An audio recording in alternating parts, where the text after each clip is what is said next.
दोस्तों, स्वागत है हमारे चैनल में। आज मैं लेकर आया हूँ कक्षा 9 की विज्ञान का आंकिक प्रश्न। ठीक है, अध्याय 10 कार्य तथा ऊर्जा का न्यूमेरिकल क्वेश्चन। ठीक है, तो चलो देखते हैं। ये क्वेश्चन बड़े इंपॉर्टेंट होते हैं। ये क्वेश्चन सूत्र पर आधारित होते हैं। तो चलो यहाँ यहाँ शुरू से हम एक बार यहाँ सूत्र ले लेते हैं। चलो देखते हैं यहाँ सूत्र। पहले इस चैप्टर का न्यूमेरिकल लगाने से पहले हमें एक बार सूत्र को देखना पड़ता है। ठीक है, तो चलो देखते हैं। आप सब लोग को भी न्यूमेरिकल लगाने से पहले सबसे पहले किस पर फोकस डालेंगे? सूत्र पर। यहाँ देखिए एक सूत्र यह ये है ना, यह बराबर यह डब्लू बराबर एफ इंटू डी। तो डब्लू बराबर एफ इंटू डी, ये पहला सूत्र हो गया हमारा। ठीक है, ये डब्लू कार्य को हम डब्लू से व्यक्त करते हैं। डब्लू हमारा हो गया कार्य, एफ हो गया बल और डी हो गया विस्थापन। ठीक है, विस्थापन या क्या कहते हैं, बल की दिशा में विस्थापन, चाहे जो भी हो जाए, डी मतलब विस्थापन ही होता है। पहला सूत्र तो हमारा ये निकल गया। ठीक है, अब दूसरा सूत्र है, हम ढूंढते हैं। देखिए कौन सा, यहाँ दूसरा सूत्र, यहाँ कोई सूत्र नहीं है। और यहाँ भी देखते हैं। ये देखिए ये सब उदाहरण हैं इस सब सवाल के। तो आप लोग यहाँ भी एक बार देख लीजिएगा उदाहरण। और हम यहाँ देखते हैं, यहाँ भी कोई सूत्र नहीं है। यहाँ देखिए गतिज ऊर्जा ना, तो गतिज ऊर्जा का यहाँ कोई सूत्र तो होगा। तो यहाँ सूत्र क्या है हमारा? के बराबर 1/2 mv²। तो इसको हम, यही हमारा सूत्र नहीं है। गतिज ऊर्जा के ही बराबर होता है ये। के मतलब देखिए गतिज ऊर्जा, यहाँ देखिए, यहाँ एक बार यहाँ देखिए, गतिज ऊर्जा है ना ये। तो गतिज ऊर्जा को हम क्या कहते हैं? Kinetic energy. काइनेटिक एनर्जी ये देखिए यहाँ गलत लिखा है, के ही रहना चाहिए यहाँ। के ही बराबर, के से काइनेटिक, इसे एनर्जी। ठीक है, तो यहाँ के ही बराबर 1/2 mv²। ये गतिज ऊर्जा का सूत्र है। दूसरा सूत्र हमारा है के ही बराबर 1/2 mv² भी है ये। ठीक है, ये हो गया। और दूसरा सूत्र हम यहाँ देखते हैं। और ये देखिए ये दूसरा सूत्र का सब उदाहरण है, आप लोग एक बार इससे देख लेना। ठीक है, क्योंकि ये सब प्रश्न पेपर में बहुत ज़्यादा पूछे जाते हैं, बहुत इंपॉर्टेंट क्वेश्चन होते हैं। तो और यहाँ देखिए, और यहाँ कोई सूत्र नहीं है। ये सूत्र पूरा, इसका काम नहीं आता, आएगा भी। तो हम यहाँ से देख लेते हैं। ये देखिए E बराबर mc², ये किसका सूत्र है? आइंस्टीन का है। ये आपको क्या कहते हैं, कक्षा 9 की अंग्रेजी में ये वाला पाठ मिलेगा आप सब लोगों को, कि यही वाला पाठ मिलेगा, E बराबर mc²। ठीक है, यहाँ देख लेते हैं, E बराबर mc², ये सूत्र हो गया। ये तीसरा हो गया हमारा। ठीक है, और ये देखिए इसके इस पर आधारित ये प्रश्न है। और स्थितिज ऊर्जा का सूत्र यहाँ भी एक होता है, हमने यहाँ छोड़ दिया। गतिज ऊर्जा और स्थितिज ऊर्जा यहाँ होगी। स्थितिज ऊर्जा कहाँ गया भाई? स्थितिज ऊर्जा ये है, देखिए इसका सूत्र होता है क्या? इसका सूत्र होता है गुरुत्वीय स्थितिज ऊर्जा बराबर द्रव्यमान गुरुत्वीय त्वरण ऊंचाई। गुरुत्वीय स्थितिज ऊर्जा को क्या कहते हैं हम? Potential energy. ठीक है, पोटेंशियल एनर्जी। तो हम इसको पीई बराबर लिख सकते हैं। इसको गतिज ऊर्जा के बराबर लिखा, इसको पी बराबर, चौथा सूत्र हमारा पीई बराबर। अब देखिए द्रव्यमान है, द्रव्यमान को हम यहाँ देखिए नीचे, पहले यहाँ द्रव्यमान को हम यम से व्यक्त करते हैं। तो द्रव्यमान को हम यहाँ यहाँ यम लिख देते हैं। और गुरुत्वीय त्वरण को हम किससे व्यक्त करते हैं? इंटू जी से। अब यहाँ ऊंचाई को हम यस से व्यक्त करते हैं। ठीक है, हमारा एक सूत्र ये भी हो गया। और हम देखते हैं यहाँ और कौन सा सूत्र है हमारा। और यहाँ हमारा अभी कोई सूत्र हमें नहीं दिखाई दे रहा है, तो हम आगे चलते हैं, ऐसे देखते चलते हैं कौन सा हमारा यहाँ सूत्र होगा। ये देखिए सामर्थ्य बराबर सामर्थ्य बराबर कार्य बटे समय। ठीक है, तो यहाँ हम लिख देते हैं एक बार इसका सूत्र, P बराबर W/T। ठीक है, जिसका क्या कहते हैं, हिंदी ना है ना, तो एक बार हम बता देते हैं हिंदी। इसका सब लोगों का बताया ही था। और पी बराबर, पी से हो गया क्या क्या कहते हैं सामर्थ्य, और डब्ल्यू से हो गया कार्य, और टी से हो गया टाइम यानी समय। ठीक है, ये हो गया। और कौन सी सूत्र है, यहाँ देखिए, ये सब आप लोगों को इम्पॉर्टेंट है, यहाँ देख लीजिए। 1 मेगावाट बराबर इतना, 1 किलोवाट इतना, और 1 अश्वशक्ति बराबर इतना, 1 किलोवाट अश्वशक्ति बराबर इतना, 1 मीटर की अश्वशक्ति इतना। ठीक है, ये सब आप लोग को इम्पॉर्टेंट है, इसको पढ़ लेना। ठीक है, एक बार यहाँ देखिए, सामर्थ्य बराबर बल गुणे वेग है। ये किसका है, सामर्थ्य तथा वेग में संबंध का व्यंजक है। अभी काम लगेगा, हम यहाँ से ये सूत्र निकालेंगे। ठीक है, और यहाँ देखिए कोई सूत्र हमें नहीं दिखाई दे रहा है, तो अब हम आगे की ओर चलते हैं। ठीक है, तो चलो, यहाँ देखिए ये सब इसके वो हैं। अब ये देखिए ये सब इसके पूरे प्रश्न ही प्रश्न है। आप लोग इससे अगर पढ़ लेंगे ना, तो इस चैप्टर से ऐसा कोई वो नहीं बचेगा जो कि आप सब लोग को ना आए। ठीक है, कहाँ खोल दिया भाई, यहाँ से देखिए शुरू हुआ है। तो चलो देखते हैं, प्रश्न आप सब लोगों को दिखाई दे रहा होगा। ठीक है, तो चलो शुरू करते हैं वीडियो सवाल। तो चलो शुरू करते हैं। पहला प्रश्न हमारा, सबसे पहले आप लोगों को मैं एक ट्रिक बताता हूँ कि आप उससे करेंगे तो आपको सारे सवाल आ जाएंगे। पहले प्रश्न आप लोग समझिए। एक वस्तु पर 20 किलोग्राम भार का बल आरोपित करने पर वस्तु में बल की दिशा में 5.0 मीटर का विस्थापन होता है। बल द्वारा कितना कार्य किया जाता है, जी बराबर 9.8। तो चलो देखते हैं, इसमें हमें कार्य की गणना करना है। ठीक है, तो देखिए, वो एक वस्तु पर 20 किलोग्राम भार का एक बल, तो देखिए यह बल को हम किससे व्यक्त करते हैं, यफ से। यफ बराबर 20 किलोग्राम भार,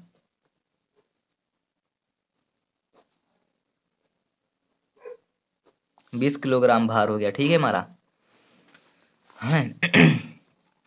और आगे क्या कह रहा है, आरोपित करने बल की दिशा में 5.0 मीटर विस्थापन होता है। तो देखिए यहाँ विस्थापन किससे हम व्यक्त करते हैं, डी से। विस्थापन हमारा 5.0 मीटर हो जाएगा। ठीक है, ये हो गया। और बल द्वारा कितना कार्य किया जाता है, हमारा कार्य ज्ञात करना है। ठीक है, ये हो गया। और जी बराबर हमें 9.8 दिया है, मीटर प्रति सेकंड स्क्वायर, ये हो गया। तो अब देखिए, अब हमें क्या ज्ञात करना है। सबसे पहले यहाँ यहाँ हम ज्ञात कर लेते हैं W बराबर एफ इंटू डी, यही वाला सूत्र लगेगा पहला हमारा। ठीक है, यही जब पहला सूत्र लगेगा तो एक बार हम यहाँ देख लेते हैं, हमें जी का मतलब कुछ समझ में थोड़ा आप सब लोगों को नहीं आ रहा होगा, यहाँ तो जी है ही नहीं, सूत्र में ये कैसे लगेगा। तो यहाँ देखिए 20 किलोग्राम भार है यहाँ। ठीक है, अब 20 किलोग्राम किलोग्राम भार को बनाने के लिए हमें 9.8 से गुणा करना पड़ता है। यानी कि 1 किलोग्राम भार है तो एक किलोग्राम भार में 9.8 किलोग्राम होता है। ठीक है, तो अब चलते हैं, शुरू करते हैं। तो चलो, अब देखिए एफ बराबर पहले हम सीधे करते हैं, 20 है तो 20 किलोग्राम भार, 1 किलोग्राम भार में कितना होता है, 9.8 किलोग्राम। तो 20 किलोग्राम भार में 20 गुणे 9.8 कर लेते हैं यहाँ, 9.8 किलोग्राम हो जाएगा यहाँ। ठीक है, ये हो गया। और अब देखिए डी कितना है हमारा, डी है, पहले इसको गुणा कर लेते हैं। जब इसको हम गुणा करेंगे तो देखिए, नहीं तो ऐसे ही रहने देते हैं, इसको ऐसे ही रहने दें। और अब यहाँ क्या है, अब ये बस यही सूत्र लगा देंगे, W बराबर एफ इंटू डी हो गया यहाँ। तो W बराबर 20 गुणे 9.8 गुणे, और यहाँ 5 लिख देते हैं, 5.0 है तो जीरो कोई महत्व नहीं होगा, बस 5 हो गया यहाँ, ये हो गया। अब यहाँ देखिए 20 गुणे, एक अंक पर दशमलव है, यहाँ 98 कर लेते हैं, बटे में 10 हो जाता है यहाँ, गुणे 5 पूरा बटा हो गया यहाँ। ठीक है, अब देखिए 5 इक्कम 5, 5 दूनी 10, और 2 इक्कम 2, 2 दहम 20, ये हो गया। और जब हम इसको अब गुणा करेंगे तो देखिए कितना हो जाएगा यहाँ, 980, ये हो गया। अब W बराबर 980 हो गया। अब ऐसे ही ये आपका आंसर नहीं होगा। तो देखिए W, W यानी ये कार्य, कार्य का मात्रक क्या होता है, कार्य का मात्रक जूल। तो हमें यहाँ जो भी चीज निकालना होता है, अभी यहाँ D निकालना होता है विस्थापन, तो विस्थापन का मात्रक हम लिखते, और यहाँ F निकालना होता, बल निकालना होता, हम बल का मात्रक लिखते। तो यहाँ कार्य निकालना है, कार्य का मात्रक जूल होता है, जूल लिख दिया। अब ये हमारा जाके एकदम राइट आंसर हुआ। आंसर एक बार यहाँ देख लीजिए, आंसर वही वाला एकदम सेम आ रहा है। अब चलो दूसरा प्रश्न देखते हैं। ठीक है,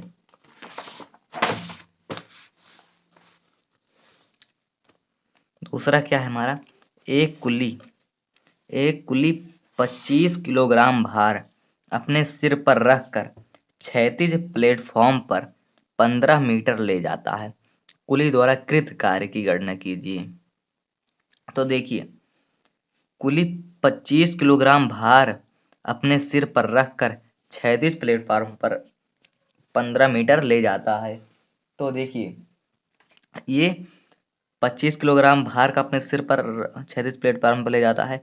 ये आप लोग को सोच रहा है यहाँ बल तो लिखा नहीं है, ये कैसे, ये कौन सा होगा।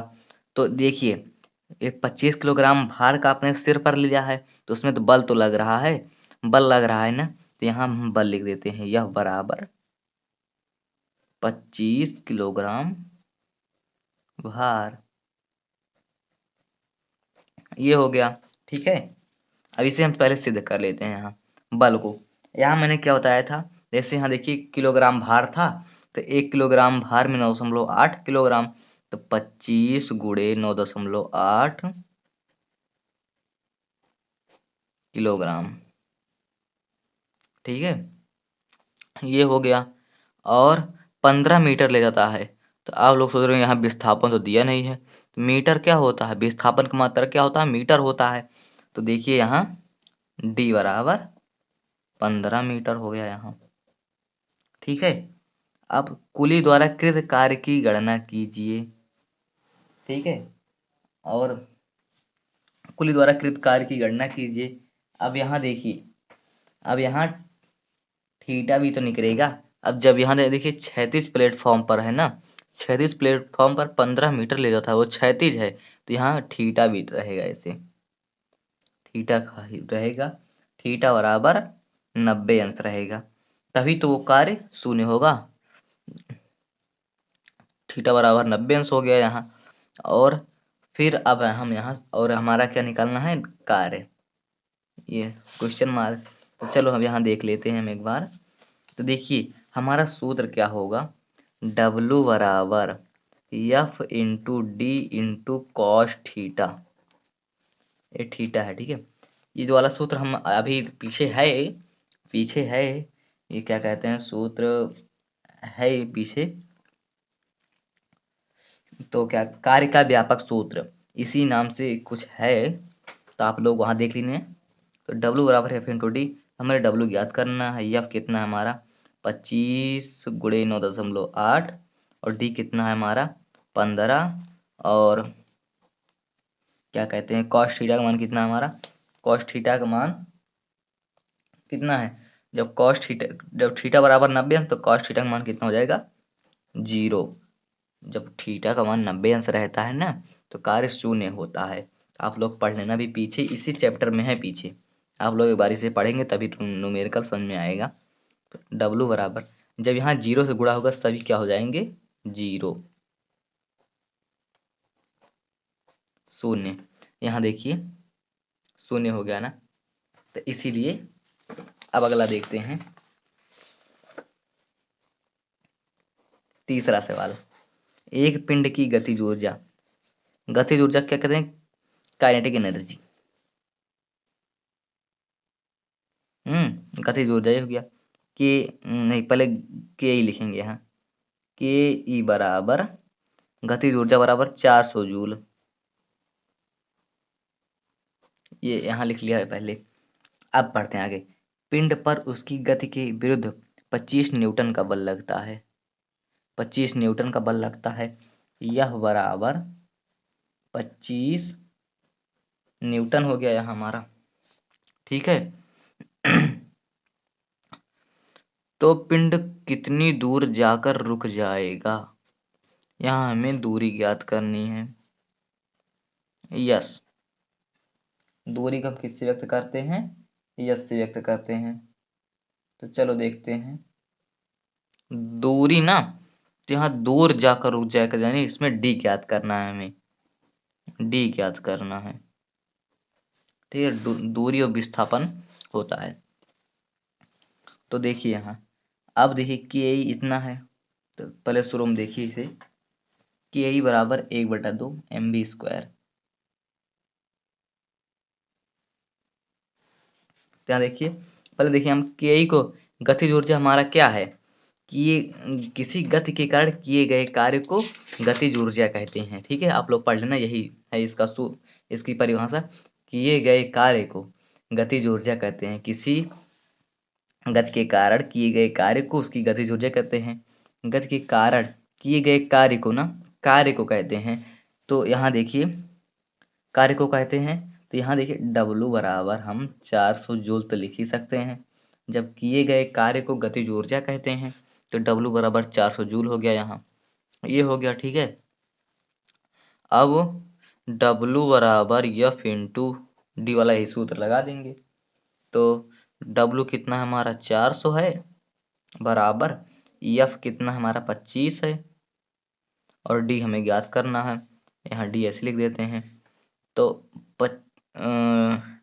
400/25 बराबर D, ठीक है। ये हो गया हमारा। और जब इसे काटेंगे तो 25 इसे जब काटेंगे, देखिए 5×5 = 25, 5×8 = 40, 80 आ गया ये।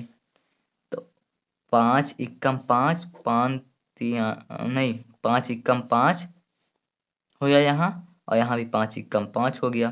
कितना बचा हमारा, 3, 30, 5×6 = 30, 16×5 = 80, यानी डी बराबर हमारा 16 मीटर आ गया। डी बराबर 16 मीटर आ गया। और इसी पर अगला देख लेते हैं, चौथा। सारे सवाल तो समझ में आ रहा है ना।